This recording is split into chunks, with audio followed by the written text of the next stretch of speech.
Roman Reigns' return on the July 14th edition of Monday Night Raw was billed as monumental, hyped as a definitive statement that the tribal chief was back to take what was his. But instead of capitalizing on his absence and the months of storytelling currency that had built up around his post-WrestleMania disappearance, WWE defaulted to a broken formula. They fell back on tired bloodline tropes, turning what could have been a reinvention into a retread. Reigns deserved a new chapter, not a repeat, and WWE's inability to evolve his character or the people around him once again exposed its most frustrating creative habits. Rather than allow the audience to digest the gravity of his return as a lone wolf with something to prove, they shoehorned him back into a narrative that's been diluted by overexposure, inconsistencies, and the absence of compelling new dimensions. WWE had a golden opportunity to correct course after the chaotic aftermath of WrestleMania 41. Reigns had been taken out by Seth Rollins, Braun Breaker, and Paul Heyman. The betrayal was loud, public, and cinematic. His silence afterward was powerful. Fans speculated about revenge, about evolution, about perhaps even a face turn or a redemptive solo arc. But when he came back, it was once again with the tired language of bloodline legacy and tribalism. It was again about defending his family, not redefining his purpose. In a perfect world, Roman's return would have been a clear departure. The bloodline storyline, once legendary, is now stagnant. Solo Sikoa's version of it lacks the fire and nuance of the original. Jimmy Uso has become a caricature. Tama Tonga and Tanga Loa may bring toughness, but they don't bring new energy or conflict, and Heyman's allegiance shifting to Seth Rollins already rewrote the rulebook. It would have made far more sense for Roman to reject the entire notion of the island of relevancy and instead chase justice. He was wrong not by his enemies, but by his inner circle. That's not the type of betrayal you rally a family for. That's the type you face alone, scarred, wounded, but changed. The creative team ignored this nuance. Instead of storytelling depth, we got a Superman punch, a few spears, and the insinuation that the bloodline was just back in business. This short-circuits the emotional and character logic that had been brewing for years. Roman Reigns spent 4 years as the most dominant, manipulative, layered figure in WWE. His fall should have been as intricate as his rise, and his comeback even more so. Another missed opportunity lies in not leveraging the real-life intrigue around Roman's absence. His break after WrestleMania wasn't just kayfabe, it represented years of physical toll, personal sacrifices, and storyline fatigue. Fans were ready to see something new from him, something unshackled. Roman as a morally gray anti-hero navigating a landscape that moved on without him could have been electric. Imagine Roman returning with no allegiance to Raw, SmackDown, or the Bloodline. A lone general without an army, willing to burn down what he built. Instead, we got the illusion of progression while actually taking a step back.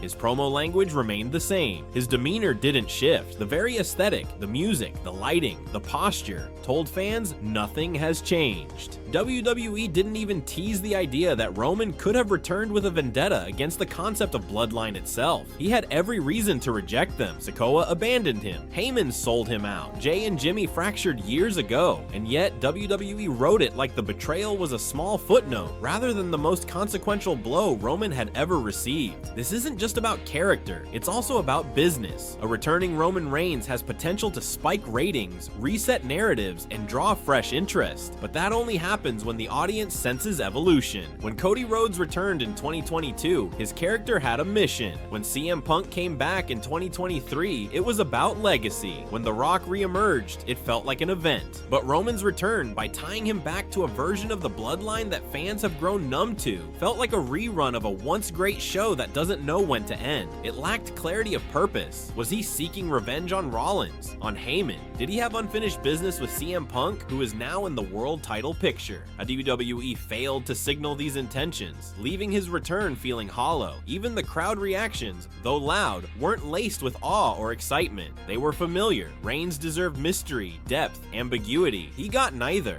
WWE also squandered the moment visually and symbolically. Reigns' return segment looked exactly like something from 2022. His gear hadn't changed. His expression hadn't changed. His entrance hadn't changed. This was a prime moment to repackage him subtly. not in a gimmicky way, but with visual cues that signal evolution. A grizzled beard, a different ring jacket, a slower walk, maybe even a stare down with someone unexpected, all of those would have elevated the gravity of the moment. But WWE played it safe, and that's the problem. Roman Reigns' return should have been risky. After what he endured at WrestleMania, after being betrayed on every front, the safe choice was the wrong one. By folding him into an already exhausted storyline, WWE undercut the momentum his absence created. What would have worked instead is a path where Roman targets Paul Heyman first, not with violence, but with psychological warfare. Maybe he sends messages, maybe he forces Heyman into awkward interviews, maybe he manipulates Rollins' mind games with Heyman, turning Seth's own advocate into a liability. There's so much more creative gold in Roman using his intelligence and psychological acumen rather than brute force. Instead of interfering in a random tag match, imagine Roman showing up in Heyman's locker room, alone, no music, no warning. That's presence. That's cinematic. That's return done right. WWE ignored that in favor of pop moments. A pop doesn't always mean impact. Roman Reigns needed impact. Another missed path was to make Roman realize that his entire concept of family was flawed. After all, Solo's new bloodline shows that Reigns' original empire was never built on loyalty. It was built on fear. Roman realizing this and then going on a redemption arc not to reclaim power, but to reclaim his identity would have been the deepest and most rewarding story in modern WWE history, and it wouldn't have required him to be a babyface. He could have still operated in moral ambiguity, making decisions that helped no one but himself. But by choosing to return with the same tone, the same moniker, the same symbolism, WWE trapped Roman in a narrative that should have ended with WrestleMania. Also, consider the fan base. Hardcore fans are not stupid. They've been invested in Roman's journey for nearly a decade. They saw him go from failed babyface to reluctant heel, to tribal chief, to dominant champion, to betrayed emperor. They're ready for the next step, but WWE's execution is telling the audience that they're not willing to change the formula. That creates disconnect. It says to fans, your investment doesn't yield payoff. It rewards loyalty with repetition. And worst of all, it reduces Roman Reigns to a static figure, which is an insult to everything he's built. There's also the question of how this return affects the people around him. Reinserting Roman into the bloodline essentially puts everyone else in orbit again, rather than giving them autonomy. Jey Uso had a chance to fully break free. Now he's dragged back. Jimmy is once again lost in the shuffle. Solo, instead of forging his own path, becomes a plot device. The moment Roman came back and acted like the bloodline was still something he owned, it stripped everyone else of direction. It became clear that WWE sees these characters only in relation to Roman, rather than as entities who can thrive on their own. That's not how you build a compelling universe. That's how you stall it. Let's not forget that WWE also failed to capitalize on the realism of the Seth Rollins betrayal. Rollins didn't just beat Roman, he humiliated him. He orchestrated a takedown that felt personal. It could have been the perfect way to humanize Roman, to show cracks in his armor. A Roman Reigns who comes back not with rage, but with reflection, staring into a mirror, questioning who he's become, wondering if the tribal chief era was ever real, would have blown audiences away. It would have given interviews more depth, promos more pain, and matches more meaning. But WWE didn't even reference it beyond a few vague nods.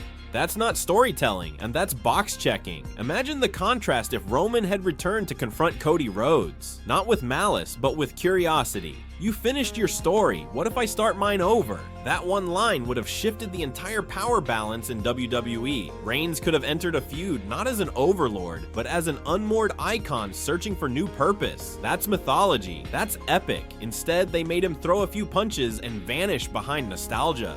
It's even more frustrating when you realize WWE once did this right. When Reigns returned in 2020 after the pandemic pause, he came back with Paul Heyman and a steel-eyed demeanor. That Roman was unrecognizable. That Roman felt dangerous, fresh, real. That's how you do it. That's how you shift a legacy. But in 2025, the company recycled his greatest hits, hoping they'd land the same way. They didn't, because the audience has evolved. WWE didn't. What makes it all worse is the shadow of the future. If Roman Reigns' return arc is just to retake leadership of the bloodline, what does that even mean anymore? He already beat everyone. He already dominated the title scene. There's nothing new left to conquer. If the bloodline just reforms, who is left to challenge them in a way that matters? Even if Seth Rollins returns healthy, that match has no emotional resonance if Roman isn't changed. The stakes don't elevate if the character hasn't. That's the fundamental flaw in WWE's execution. The tragedy of Roman Reigns' return isn't just the lack of novelty, it's the glaring absence of introspection. After a betrayal of that magnitude, any real character would question everything. He would be haunted by every decision, by the power he abused, by the family he fractured. But WWE didn't give him space for remorse, revenge, or even reflection. He came back as if nothing happened, like someone just waking up from a long nap and ready to go back to work. That kind of superficial creative work robs the character of emotional credibility. It feels like an insult to every fan who watched the layers of the tribal chief unravel week by week, month by month. It reduces his loss at WrestleMania and the betrayal by Heyman and Solo into footnotes.